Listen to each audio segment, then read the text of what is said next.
Welcome to the Rise to the Challenge podcast. Joining me today, he's a former NHL player and podcast host. It's Nate Prosser. How are you doing today, Nate? I'm great, Alex. Thanks for having me on.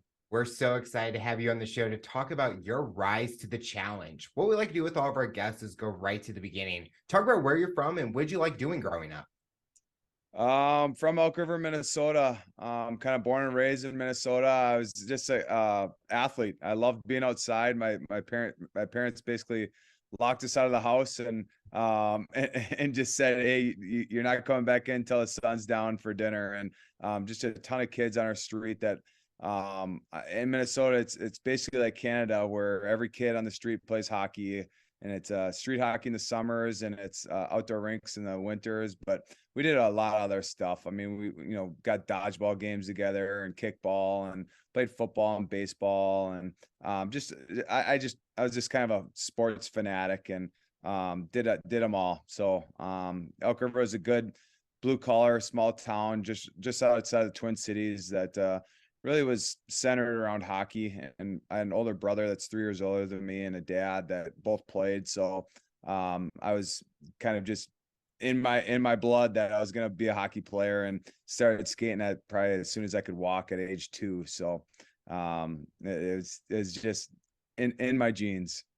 With growing up in Minnesota, cold weather all around, being outside, did that ever play effect with the sports that you played? I mean, like I said, hockey was such a big sport in Minnesota. I mean, even today, like we're in Plymouth, we live in Plymouth now. It's the YZ program, and it's like every kid I see has a hockey sweatshirt on for a different team or a different tournament. But I loved doing all sports. I loved as soon as the winter was over, I loved getting the baseball bat out in the baseball glove and spitting sunflower seeds in the outfield. And then once that was over, the leaves started changing colors, and I loved tackling people in the fall and just being physical in football. And then the snow would start falling again, and it just kind of rejuvenated me for another hockey season. And I think that was kind of the key to growing up, is to be a multi-sport athlete that just kind of all around could play all sports, not just specifically hockey.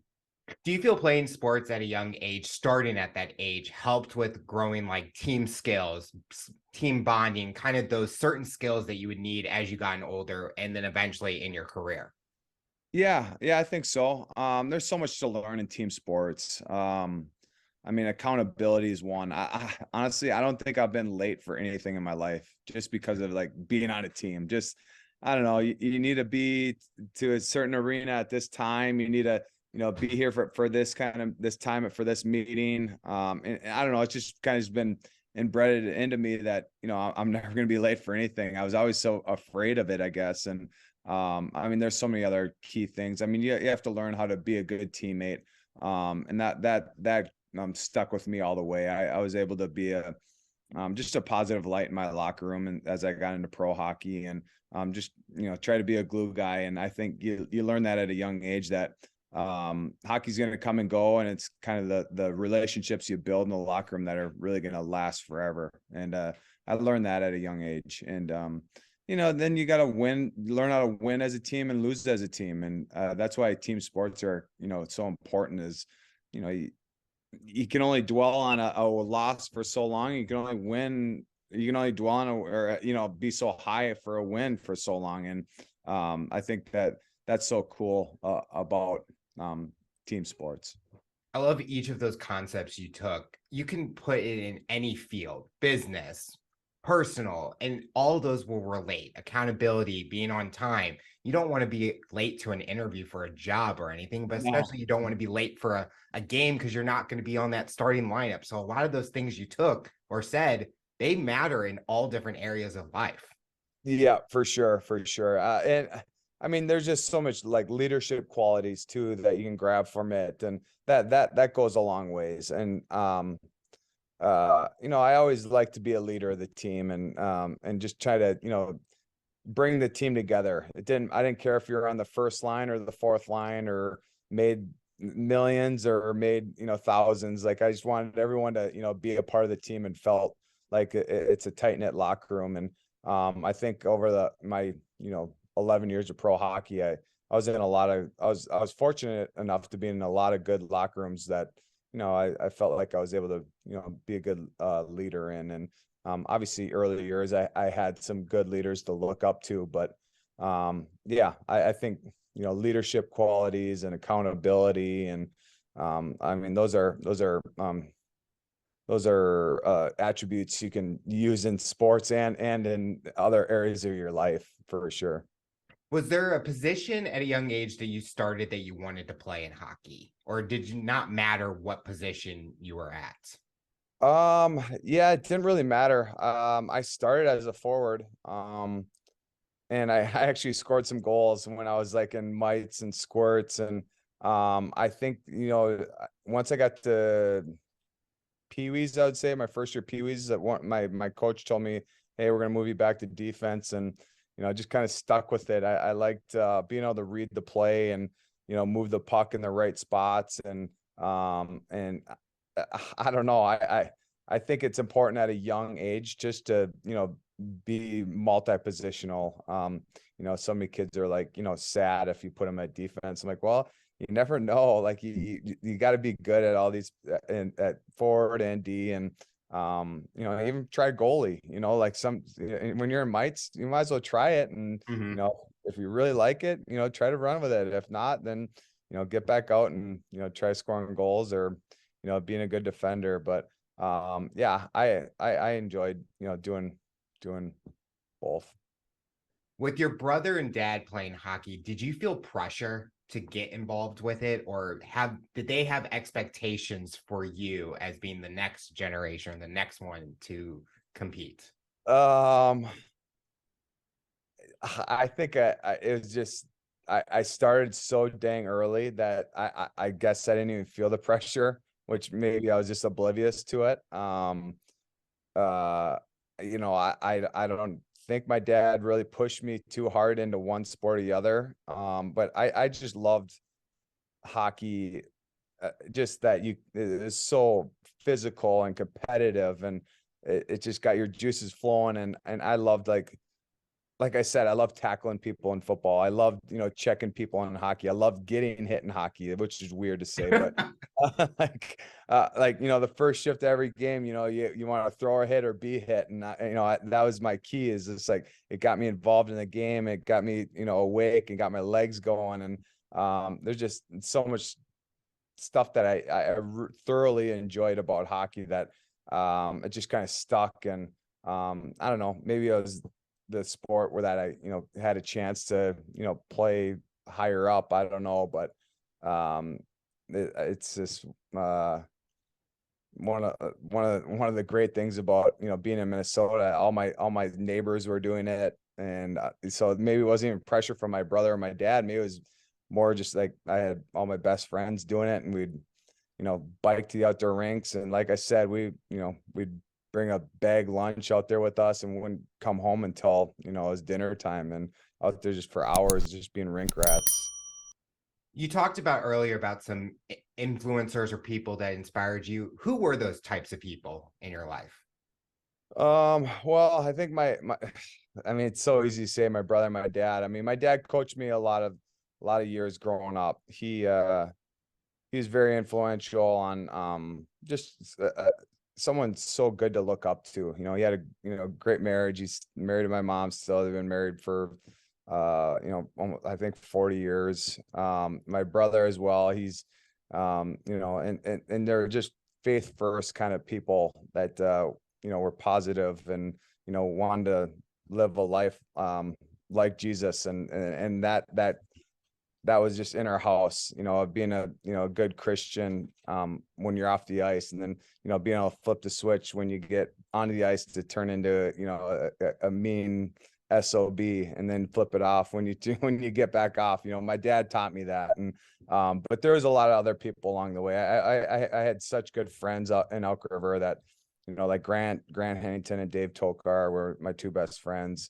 Great guys that just kind of shared values, shared views, wanted to do well in school, wanted to get their workouts done before going and, playing beach volleyball or whatever it was. Like there's, so many people along the way that, had an effect on, me as a person. And some other guys that, some NHL players that came from my hometown, Elk River, Minnesota, was Dan Heinout and Paul Martin. There's two solid, very, very good guys that literally would like take their shirt off their back and give it to you if you needed it. And very humble, very kind guys that I looked up to, and they kind of took me under their wing when I was in high school and juniors in college. Like guys that I really looked up to, and great guys. Was hockey always the go-to as a career for you, or did you ever have that fun dream job of something different? Um, I didn't even know I could make a career of it. I was a late bloomer. I got overlooked all my life. I think the top AAA teams I never made. I didn't make select teams. I wasn't drafted. I wasn't a heavily sought after college to get into universities or anything like that. So even when I was at USHL in Sioux Falls and then going to CC for 4 years from 20 to 24, I didn't know what was going to happen after that. Obviously my dream was to, get a college scholarship and play in the WCHA. And then kind of where it goes from there was just going to be icing on the cake. But I just kept improving. I think I hit a growth spurt at about 16, 17. I grew a foot in 1 year. And from 17, yeah, I was a little shrimp before that. I was like 5'2", and my dad feared for my life. Like, so we'd go play these out of town tournaments in Brandon, Manitoba, or Detroit. And, I was playing against guys that were shaving their face and had chest hair. I'm just like a little runt out there just trying to survive. So I grew a foot between my sophomore, or right around my sophomore year. And I, went from like 5'2" to 6'2".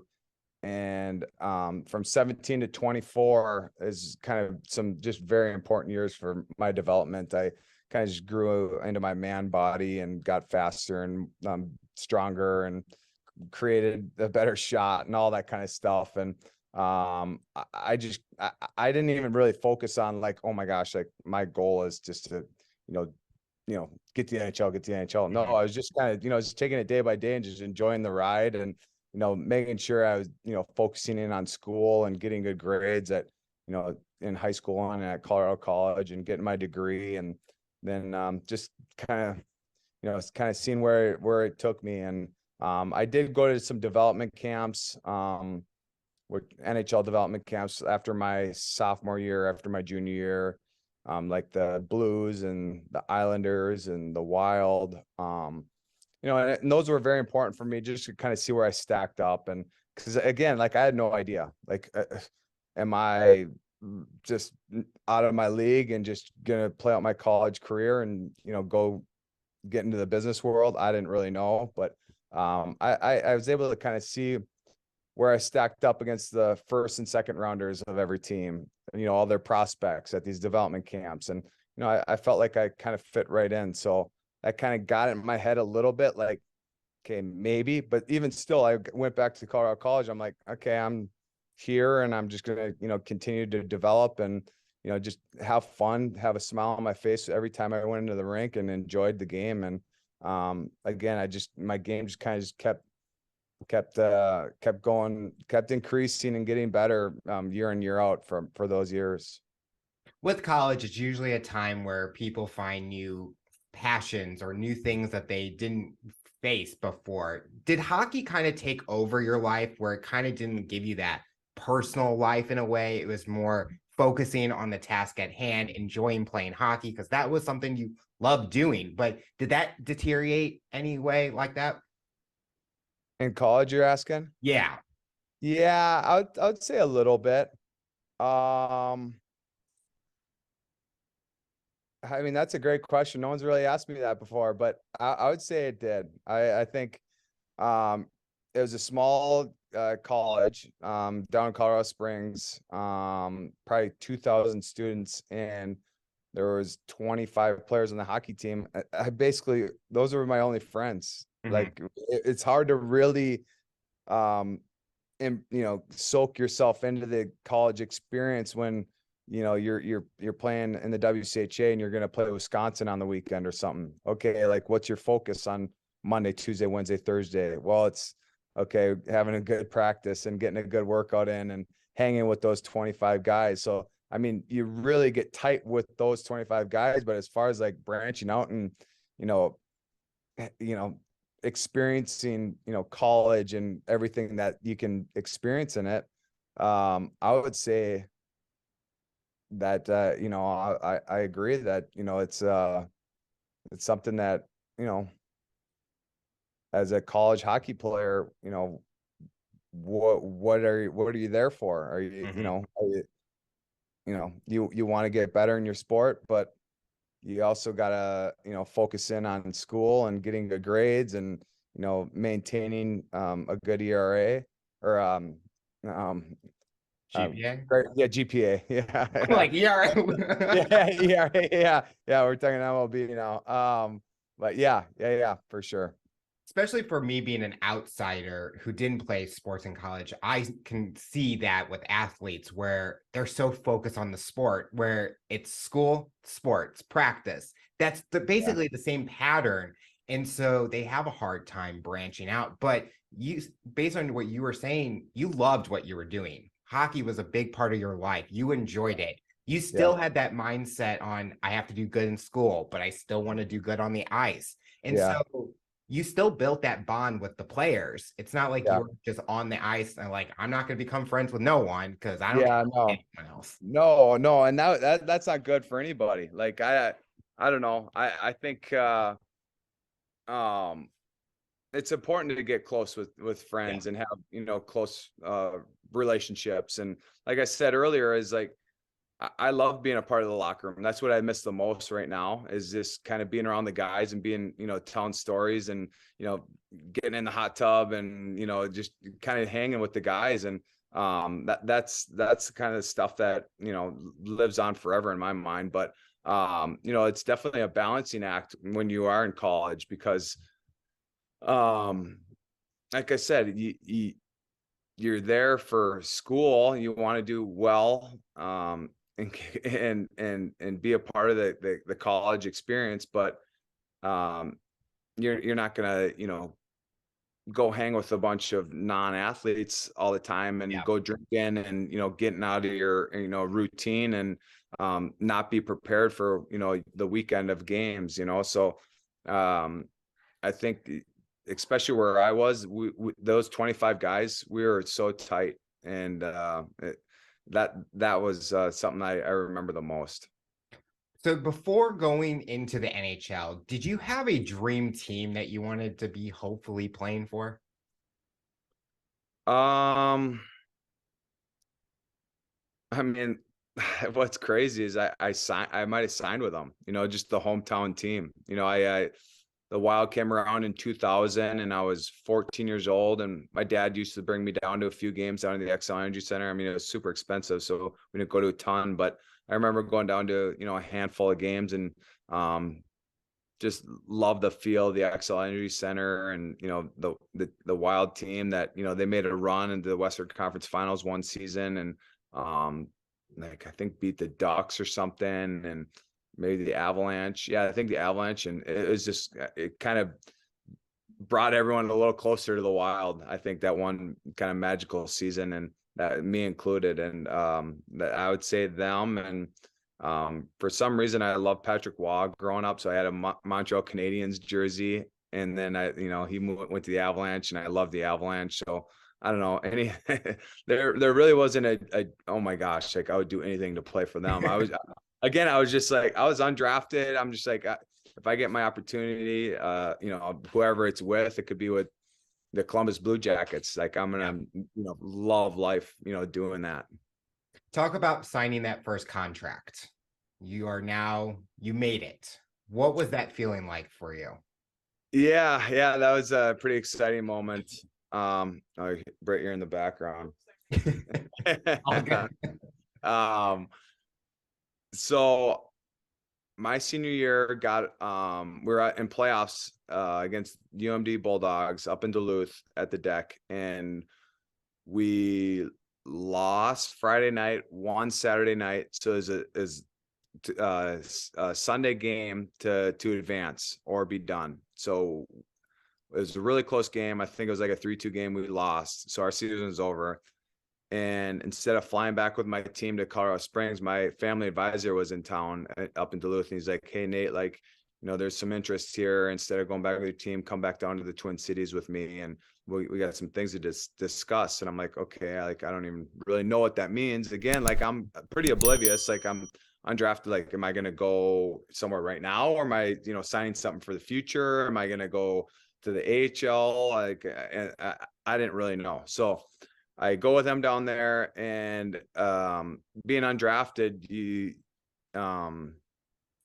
get to see kind of who's interested. So there happened to be 5 or 6 teams that were interested. So we, wrote down the 5 teams, went down through all their depth charts, seeing where their draft picks were at. Like, are they in juniors? Are they in college? Are they, in AHL? Like, wherever they're at, like, we gotta know that and kind of feel out maybe the best route for me to get to the NHL. And just so happened that Minnesota was there, one of those, 6 teams, and like, oh man, like, how cool is this? And then, they agreed, like, instead of going down to the AHL, we'll just keep you up for this last, month and a half. And we're not going to guarantee any games, but you're going to practice with the team. You're going to get to know the players, the coaches, the staff, just kind of soak up what being a NHL pro hockey player is all about right out of the chute. And I'm like, oh my gosh, like, are you kidding me? Of course. Like, I couldn't sign it fast enough.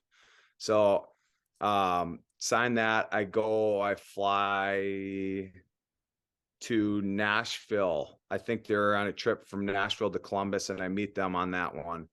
And just, I mean, it's such a whirlwind. I mean, just being in the locker room with like Koivu and Burnett and guys like that guys I watched and kind of, grew up idolizing. I'm in the locker room with, I get to practice with these guys. I get to, create friendships and bonds with these guys. I get to hang with them. I get to practice with them. I get to slash them in practice. I get to, shoot from the blue lines and have them tip the pucks. And that was such a valuable experience. But not only that,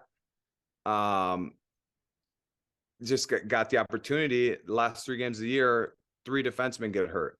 Well, all of a sudden, my coach, Todd Richards, comes up to me at morning skate in Edmonton. He's like, "Nate, you ready to go tonight?" I'm like, "Yeah, I'm ready to get on the bus." Like, "What do you mean by that?" And he's like, "No, you're playing tonight."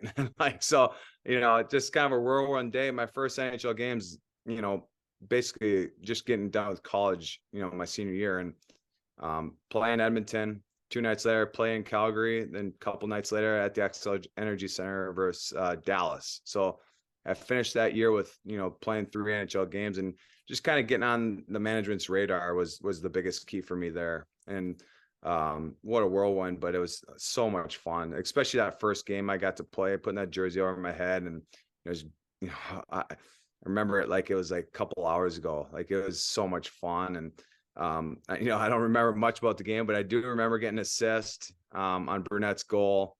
And I think played pretty well those last 3 games of the season. And moving forward, I think that was very important for my career, is just kind of letting them know that there's going to be someone, basically a prospect that's going to be ready to go in the near future.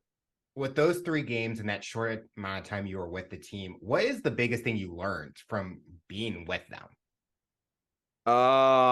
Man, the strength and the skill level just, jumped up a whole nother few notches. Every step it jumps up, but this one was like, kind of just the craziest, obviously. I mean, the skill level in the NHL is out of this world. I mean, there's a few guys on every team that probably need their own league. They don't even, belong in the NHL. But just, feeling the strength of guys in front of the net and, trying to box guys out and, pushing guys in the corners. I knew there's areas that I still needed to get stronger at. And, but it mainly just got in my head that, I'm not far off.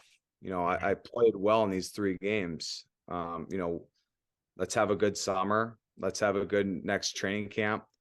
Let's see where I can take this. And, again, just because I enjoyed the game so much and I loved it and, went to the rink with a smile on my face and a good attitude each and every day, I think my game just continued to develop because I loved being in it and being there. And it's such an attitude thing for me. And it's so cliche to say, but work ethic. I love putting in the work. And even growing up, I had the internal drive that if all these guys on the higher AAA team are shooting 100 pucks, well, I'm gonna shoot 200 pucks. If coaches are telling me I'm too slow or not a good enough skater, well, I was out on the track by myself doing sprints and plyometrics and ladder work. Like I had that inner drive in me that came at a young age, but it definitely kind of just stuck with me throughout that, helped me get there. Is there a season with the Wild that is a memorable one, or a moment or accomplishment that you are proud of during your time with them? I'm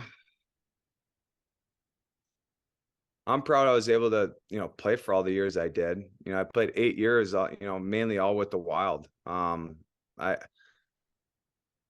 those 3 games, I went to training camp and got sent down out of camp, and I played that full season in Houston for the Houston Aeros in the AHL. And I'm like, okay, am I going to play just a couple years in the minors now and just be done? Like kind of oblivious again. I've said that a few times here. Like, I don't know, like, like, where am I at my career? Like I was, 24, 25 at the time. Okay. Like, am I just going to be, a couple years in the minors and just, that's that. And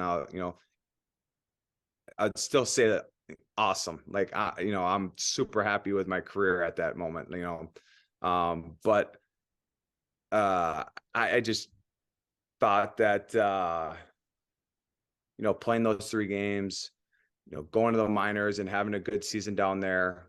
I think that all just kind of, helped me in my journey of hockey that, I was able to, get a one-way contract the next season. Like, that's a huge accomplishment for me. Like, I didn't get too many one-ways, but it was a 2-year one-way. And that means you basically you're in the NHL, and, just kind of having that security was, so much fun and so cool for my family. And, being able to play in Minnesota for 8 years, like, I think my dad and my parents and my brother and sister and my wife and my, a lot of my kids were at every game. Like, what an experience. Like I'm so thankful and blessed to be able to say that I've been able to play for the hometown team for 8 years is pretty nuts.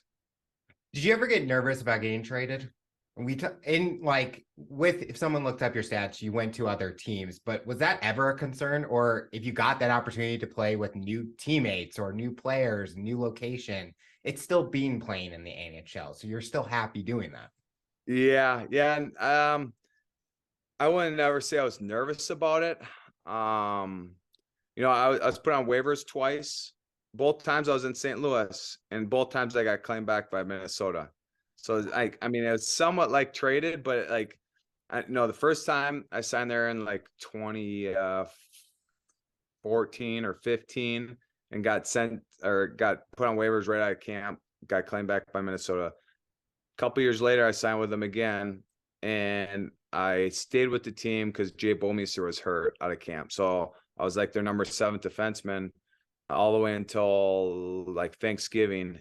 And then they put me on waivers and Minnesota claimed me back. So, I mean, it was kind of like somewhat of a trade, I guess you can say, but no, I don't think I was ever too nervous. I think I was pretty secure in my spot. I was always signed as a number 7 defenseman for Minnesota. And, in my mind, I'm just like, I just embraced that role. I knew I was playing behind Ryan Suter and Jared Spurgeon and Jonas Brodin and Matt Dumba. I always knew, like, okay, if my time is going to, play 10 or 12 minutes each and every game, I'm going to make them the best 10 or 12 minutes of anybody on the ice. And they're going to be the hardest working, and people are going to notice that. And, I'm not going to skip a beat if I'm, in the press box for 3 or 4 weeks and then get in for 2 games and then back in the press box for another week and then back in, like that was kind of my lot in life for my career. So I just kind of embraced it. And, I got good advice early in my career down in the minors. Guys would tell me like, if you're going to get your chance to play in the NHL, it's what you do to stay in the NHL and, Yeah. and do whatever you can to stay in the NHL. So that was on my mind all the time, is just like, all right, how can I create a role um, to just do my job well enough just to, make my NHL time last as long as it can.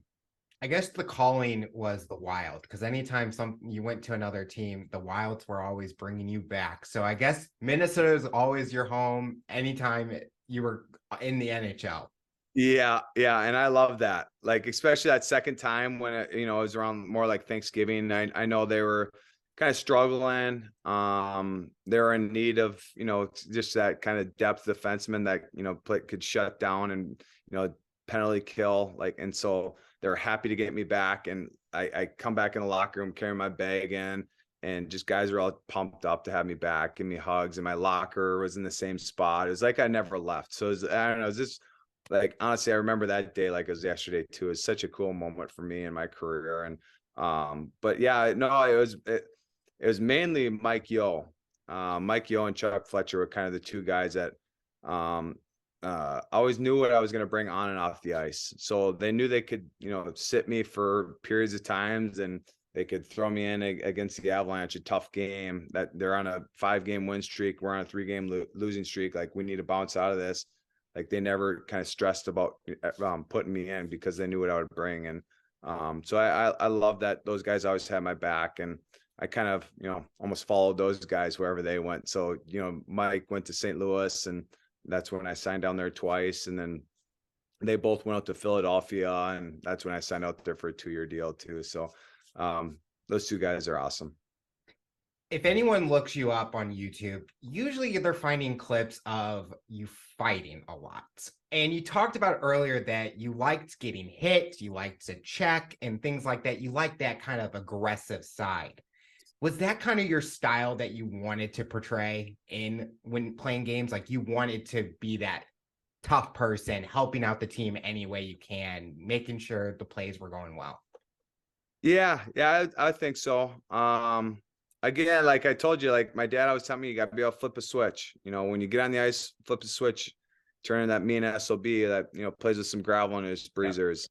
And then once you get off the ice, flip it back and turn in that nice husband, brother, son, friend, teammate, and call your grandma and tell her you love her, type of deal. And I always knew, like, my game, I always performed better. My legs are always going a little bit more when I was more engaged in a game. And for me to be engaged, like I said earlier, like I only played 10 or 12 minutes a game because we had a solid top 4 defensemen that needed to play a lot of minutes. Ryan Suter was playing near almost 30 minutes a game, and so I knew 10 or 12 minutes. Okay, well, how am I going to stay into it mentally and physically for those 10 or 12 minutes? Well, I need to be chirping. I need to be being engaged in physical altercations in front of the net, face washing, need to be physical, putting my body on the line, blocking shots and hitting guys and taking hits, and,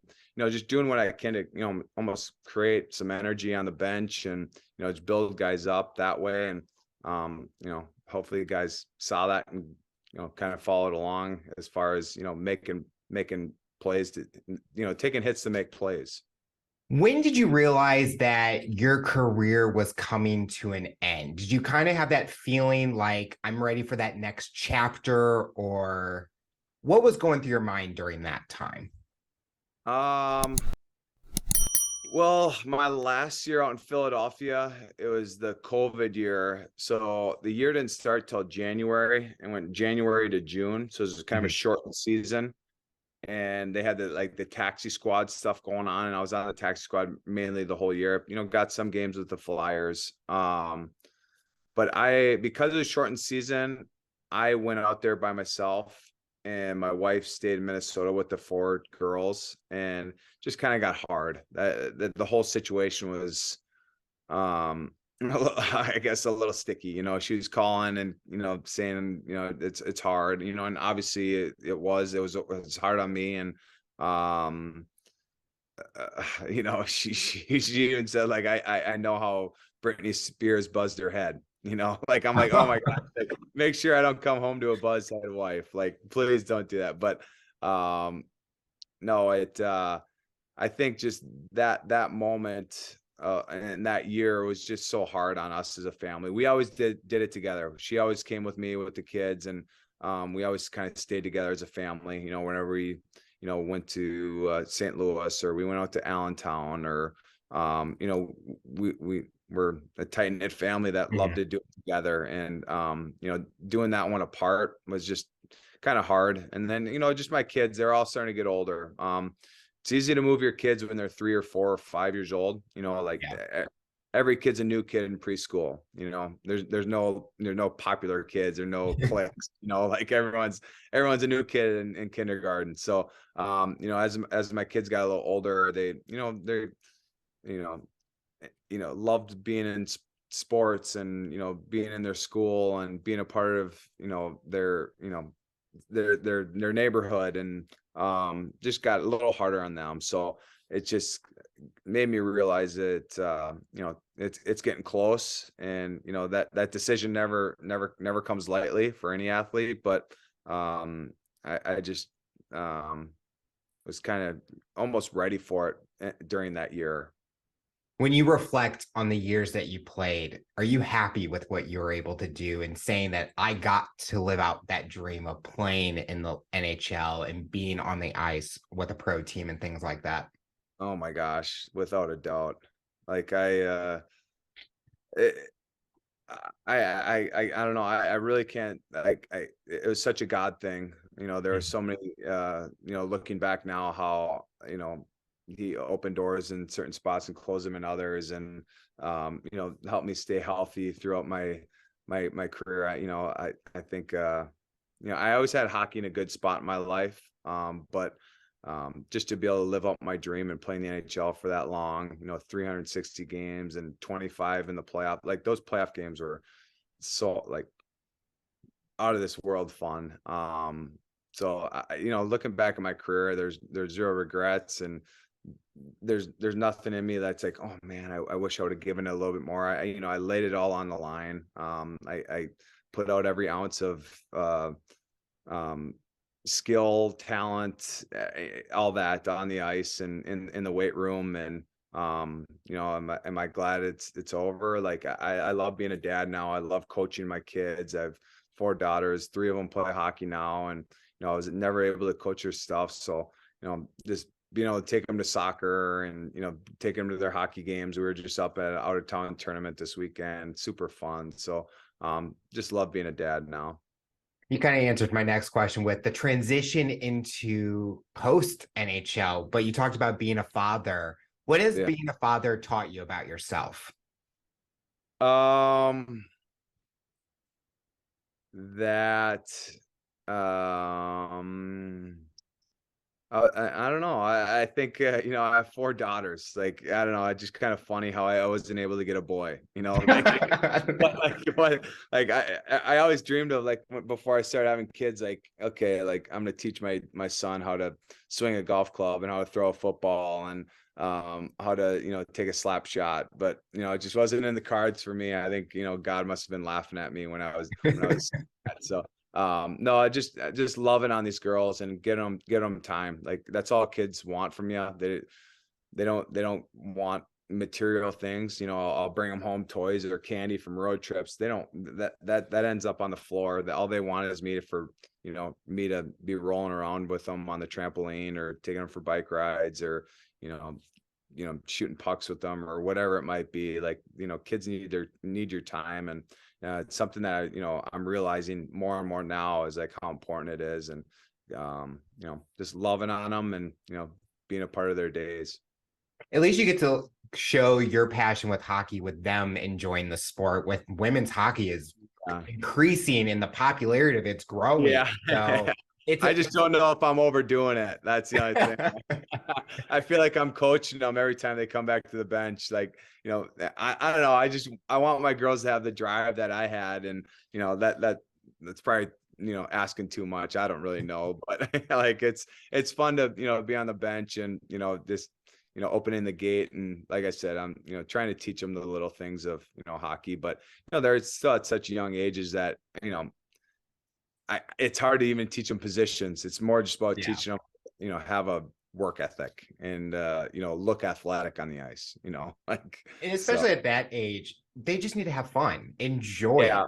And Yeah. I think sometimes we see with other sports, the parents get very competitive. It's like you need to get a scholarship. They're 7. Yeah. They're not thinking about Yeah. a scholarship right now. Yeah. No, that's not other sports. That's hockey too. I mean, it's gotten crazy, but yeah, no, it's definitely about the fun. And like I said, there's so much to learn of, just being a team sport. I'm not forcing them into hockey. I tell them pretty much every night when I pray with them, like, hey, like, don't play hockey because I did, like, mom played basketball. If you want to play basketball, let's get you in basketball. Just be active, and that's all about growing up and being a kid.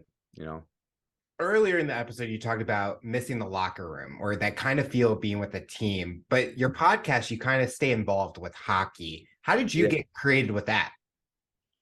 Yeah, I thought of the idea um probably 2 years ago. Well, first off, I saw that like the Wild, they really don't have an alumni program. So it just kind of got me thinking about like, okay, what are these guys that I used to go watch? What are they up to these days? Like I had no idea like what some of these some of my old teammates and even some of the guys that I didn't play with, but are, who knows where they're at or what they're Mhm. doing. And the transition's hard. Like, I think you've said that, like, being an athlete, I mean, you don't even need to transition from athlete to real world. It could be really anything. Like a transition in life is kind of hard. Yeah. But specifically, being an athlete and focusing in on a sport for, I retired at 35. It's kind of all I've ever known. Like, so now the transition comes, and I just wanted to try to find a way to, talk with these guys about, their transitions and what they're up to. And, are they enjoying it? Are they a dad? Are they coaching? Are they, like, what are their kids' interests, and, what are their interests now? And so it's been fun. It's just very conversational. Like, we're in the locker room, and that's what I Yeah. wanted. It's like, before we go out on the ice for morning skate, we're just kind of, shooting the crap and talking about, their kids and their wife, and kind of where they're at. So it's just been fun. Yeah, it's called the Pross Box. It's me and my brother. And that's the other thing that's super cool about it is, me and my brother have had such a good relationship for so long that, it's just, fun doing it with him. Because he's a good personality, funny guy that, can, make things light. You don't have to say the specific person, but when you're doing episodes, has there ever been a story you heard from like a teammate or someone that you've watched that's like, I would never have known this, or I'm shocked by this? Um, well, I did a episode with Casey Wellman, and he's a college free agent signing from the Wild. Right before I did, he went to UMass and then signed with the Wild and stayed up like I did. He kind of gave me the idea of how to design the contract in that fashion, I guess you can say. And he played here, then played for Washington, played, in the minors for a little while, and then went over to Russia to the KHL. And some of these KHL stories he told some, and it's like, they're really unbelievable. I mean, it's really like out of a movie, just some of the stories that he told. So, I would encourage you to go, check them out. They're, I don't know, later in the episode or something. I'm not exactly sure, but he just told some stories of, having to drive across town to a bank, and they didn't do direct deposit. So he had Oh, to like wow. get, 100 grand in cash of rubles, and transport it over to this bank or something. And, just, it felt like it felt like he was like explaining a movie scene, and he's like getting chased and like looking over his shoulder, like as he's sitting in traffic, and I mean, just craziness. Is there any goals that you have for yourself in the next few years, both personally and professionally? Well, I just joined a private equity group here in the Twin Cities area, called True North. A great leader, great boss, as Brian Slipka is his name. Very faith-driven man, that is a big giver. He wants to, judge his companies by how much they can give each Mhm. year, how much profits you can pull in, and how quick we can build this company or that company.